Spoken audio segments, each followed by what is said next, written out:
C'est un tatou qui vient de Guyane et j'ai trouvé ce tatou assez futuriste, comme un animal de science-fiction peut-être.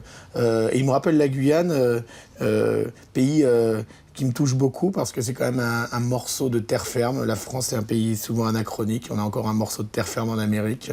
Il y a une frontière de 800 km entre la France et le Brésil qui passe au milieu de la forêt d'Amazonie avec un pont qui est en construction au-dessus d'un fleuve qui est l'Oyapock qui sépare l'état d'Amapá et la Guyane.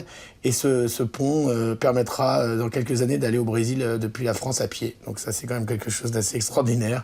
Et je suis attaché à ce tatou parce que il s'est avéré qu'il est devenu le premier d'une collection. Voilà, il dirige...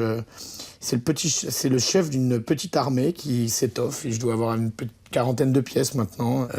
Tatou en latex comme celui-ci qui vient de Manaus, qui fait par des Indiens. Tatou en pierre, celui-ci c'est moi qui l'avais trouvé, comme celui-ci que j'ai trouvé à Valparaiso, au Chili. Mon rêve évidemment serait d'avoir la carapace d'un authentique tatou. J'ai des amis qui ont une ferme dans l'état de São Paulo et qui ont des tatous dans leur ferme. Ils m'ont dit qu'un jour ils m'autorisaient à manger du tatou dans leur ferme et qu'ils m'empêcheraient de ramener la carapace parce que là effectivement, si je me fais ouvrir ma valise à la douane avec une carapace de tatou dedans, c'est trafic d'animal sauvage. Donc pour l'instant, je vais continuer à trafiquer les tatous en bois, en latex, en pierre. Ça suffira très bien.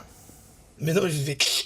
Je crois pas que c'est ça le cri du tatou. Je crois que ça fait un bruit comme ça plutôt. Un truc comme ça, je crois. Le toucan, je sais le faire.